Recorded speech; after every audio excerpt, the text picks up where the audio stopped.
This is a pretty special video. If you haven't heard of Steaks and Game, please go online and Google them. Go to their website, check out what they have to offer. They have some incredible meats, and I've been buying from them now for a couple of months. On cooks where I want to ensure I have the best meat possible. You know, I'm serving a bunch of friends or a bunch of family, and I want to make sure that it's going to be wonderful. I turn to Steaks and Game. This is not a sponsored video. They did not pay for the meat that I'm going to show you here in a minute or two.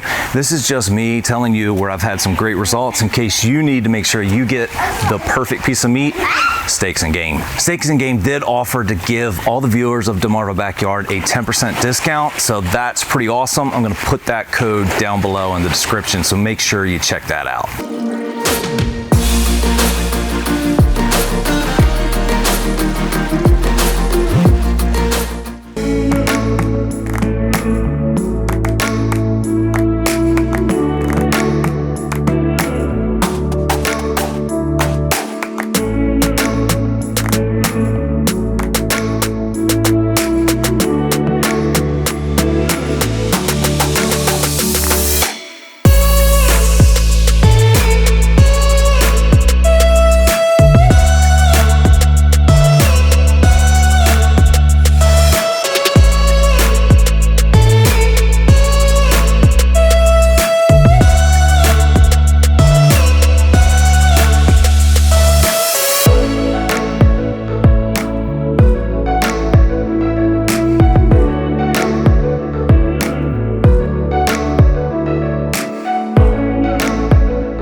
This is a 2.5 pound elk tenderloin, and I have never cooked elk before, but I've heard so much about it recently, especially from Joe Rogan. If you haven't listened to his podcast or watched his YouTube channel, you should check it out. It's pretty cool. And he's a big hunter and talks about you know, smoking some elk on his Traeger. And he talks about it all the time, so I had to give it a shot.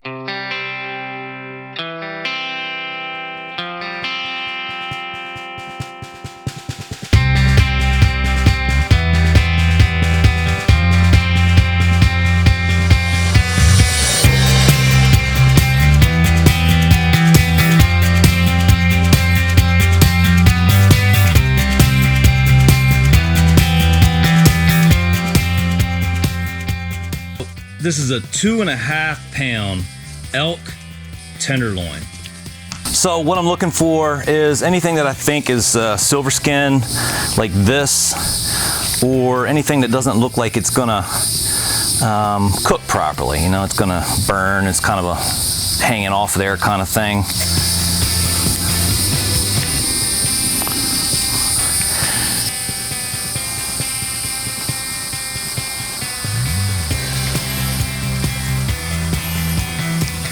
And that's kind of hanging, but I think I'm gonna take this small piece here off. But that I'm gonna just kind of leave like that. I'm gonna do the same thing on this one.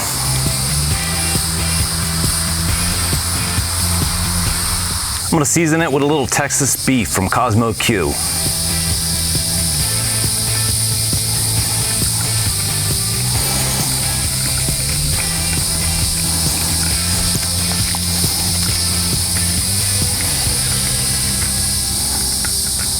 The other layer I'm going to add is a salt-pepper combo, and both of them are very coarse, and that should help give us a nice flavor when this thing's all done. I think the two complement each other really well. My salt-pepper combo is about 60% pepper, 40% coarse salt. So I set the Weber kettle up for indirect cooking, and I've got a couple pieces of hickory on there, and so I'm going to cook over here on the indirect side.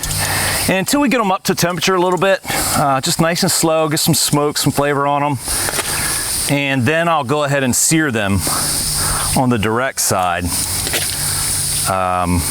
When they get up to, I don't know, say about 100 degrees or so. We're just gonna kind of let them sit here in the heat. Just gonna place that lid on there about like that, so it's got a nice gap. I want that fire to be nice and hot.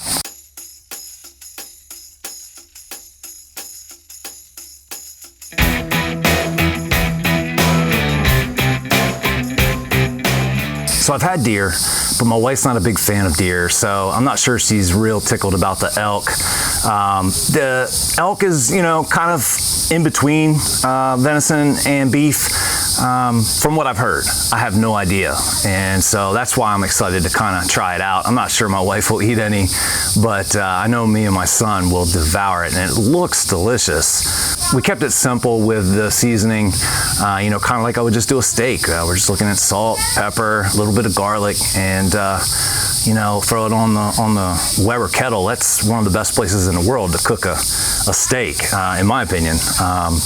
And so they are thicker though. So I mean, they're not quite as thick as, let's say, like a you know, a 2-inch filet mignon, but I mean, they're a good 1.5 inches at the thickest part, and so that's why I want to reverse sear them.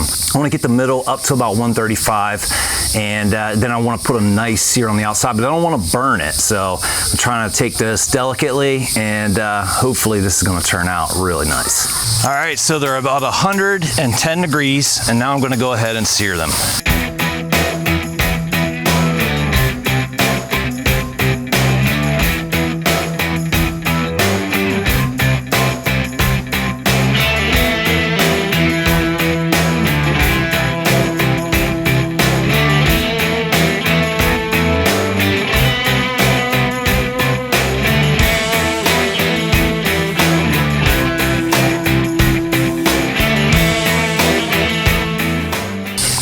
So I'm being real careful with the temp.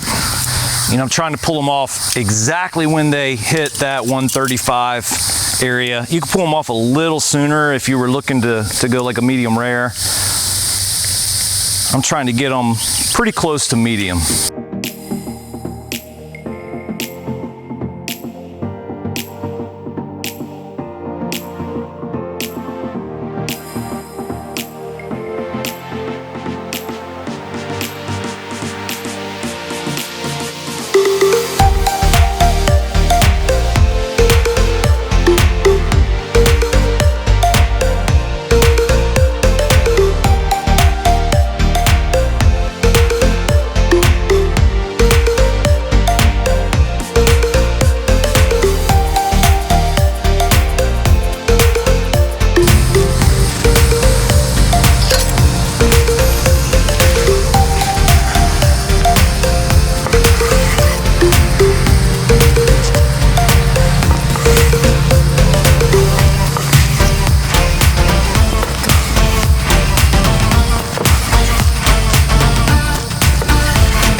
You know when you have one of those days where everything just seems to, you know, not work out? It just, you know, everything is a problem. It's been one of those days for me. You got to disconnect from all the stress, you know, maybe prior to getting started, because you don't want to mess it up.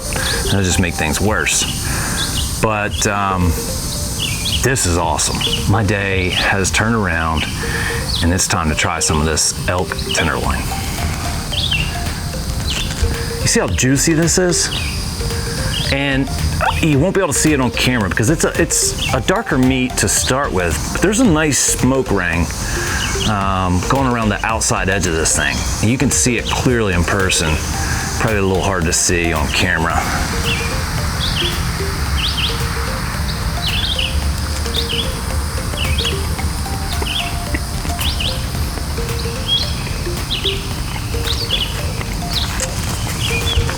That's insane.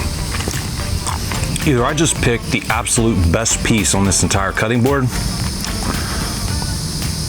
or wow, that Texas beef just, it's a real nice undertone as far as flavor goes. And then that coarse black pepper and that coarse salt, Oh man, that sets this off. This is insane. There's no fat anywhere to be seen on this thing.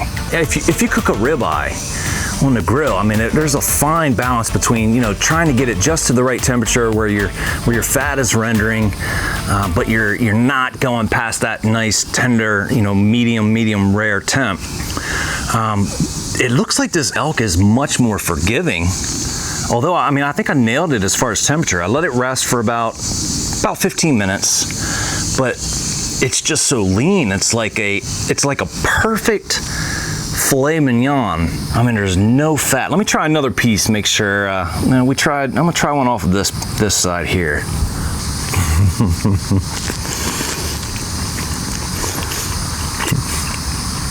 Wow.